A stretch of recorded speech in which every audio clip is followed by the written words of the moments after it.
আমি কৃতজ্ঞতা জানাচ্ছি। বন্ধুরা, আপনারা জানেন 16 বছর প্রবাদ কথিত সিন্দাবাদের দৈত্যের মতো একটি ভয়ঙ্কর ফ্যাসিবাদ এই জাতির ঘাড়ে চেপে বসেছিল। বিরোধী কণ্ঠস্বর, বিরোধী দলের রাজনৈতিক সভা সমাবেশ এবং রাজনীতি করার যে গণতান্ত্রিক এবং মৌলিক অধিকারকে ছিন্ন বিচ্ছিন্ন করে সেই আওয়ামী ফ্যাসিস্ট এখানে এক ভয়ঙ্কর রাজত্ব কায়েম করেছিল। একজন ব্যক্তি তার মদগর্বী আচরণ, তার হিংসাশ্রয়ী অধ্যত্ব এবং নির্মম অহংকার দিয়ে দেশ পরিচালনা করেছেন। আর এই দেশ পরিচালনা করতে যারাই সমালোচনার আশ্রয় নিয়েছেন, সমালোচনা করেছেন, তাদের আশ্রয় হয়েছে হয় আয়নাঘর, না হলে চিরদিনের জন্য নিরুদ্দেশ, আর তা না হলে তার লাশ পড়ে থেকেছে খাল, বিল, নালা কোনো জায়গায়।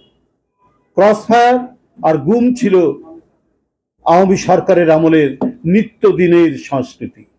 অত্যাচার, নিপীড়ন, নির্যাতন, মিথ্যা মামলা, কারাবাস, এইটি ছিল বিরোধী দলের নেতাকর্মীর ভাগ্যের লিখন। বন্ধুরা আমার, আর এই পরিণতির চরম বহিঃপ্রকাশ ঘটেছে এদেশের কোটি কোটি মানুষের অত্যন্ত তাদের সমর্থিত একজন মানুষ দেশনেত্রী বেগম খালেদা জিয়া।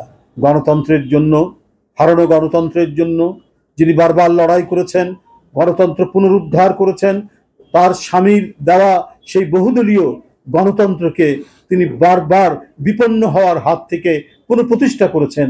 তাকেই করেছে টার্গেট শেখ হাসিনার ফ্যাসিবাদী দুঃশাসন।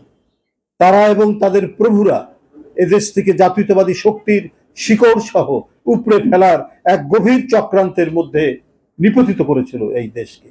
দেশনেত্রী বেগম খালেদা জিয়াকে বন্দী করা হলো। তিনি অসুস্থ ছিলেন, তার চোখে অপারেশন ছিল, অস্ত্রোপচার করা হয়েছে। তারপরেও একটি জীর্ণ শীর্ণ, চারিদিকে ধুলোবালি উড়ে বেড়ায় এবং বালিতে সারা ঘরের মধ্যে বালি উড়ে বেড়ায়, এই ধরনের একটি কক্ষের মধ্যে রাখা হয়েছিল দেশনেত্রী বেগম খালেদা জিয়াকে।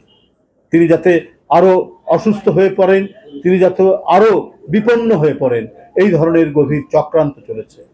তাদের আন্দোলনের ফসল তারা চেষ্টা করেছে আরেকজন জাতীয়তাবাদী নেতৃত্বের প্রতীক, জাতীয়তাবাদী শক্তির প্রতীক জনাব তারেক রহমানকে শারীরিকভাবে নির্যাতন, নিপীড়ন করে চিরদিনের জন্য তাকে পঙ্গু করে ফেলা। কিন্তু আল্লাহর অশেষ রহমতে তারা আজও আছেন, গোটা জাতিকে নেতৃত্ব দিয়েছেন, সুসংগঠিত করেছেন এবং হাসিনার দুঃসহ দুর্বিসহ তার যে স্বৈর শাসন, সেই শাসনের বিরুদ্ধে গণতান্ত্রিক শক্তির ঐক্য বজায় রেখে তাদেরকে লড়াই সংগ্রামে প্রবৃত্ত করেছেন। বন্ধুরা আমার, আপনারা জানেন সেই অবিরাম এবং নিরন্তর সংগ্রামের মধ্যে দিয়ে বিজয় লাভ করেছি গত বছর 5ই আগস্ট। জুলাই থেকে শুরু হওয়া গণ আন্দোলন, সেটি 5ই আগস্ট তার পরিসমাপ্তি ঘটে। সেই নিষ্ঠুর ফ্যাসিবাদ পতন ঘটে, সে পালিয়ে যেতে বাধ্য হয়।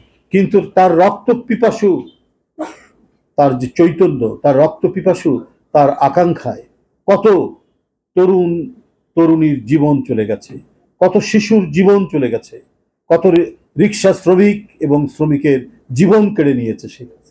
বন্ধুরা জানেন, এই জুলাই থেকে 5ই আগস্ট পর্যন্ত সারা দেশকে সে পরিণত করেছিল এক বদ্ধভূমিতে, যে বদ্ধভূমিতে শেখ হাসিনা তার পেটুয়া বাহিনী, যুবলীগ, ছাত্রলীগ উদ্ধত অস্ত্র উঁচিয়ে গণতন্ত্রকামী মানুষকে নির্মমভাবে রাস্তাঘাটে শহীদ করেছে।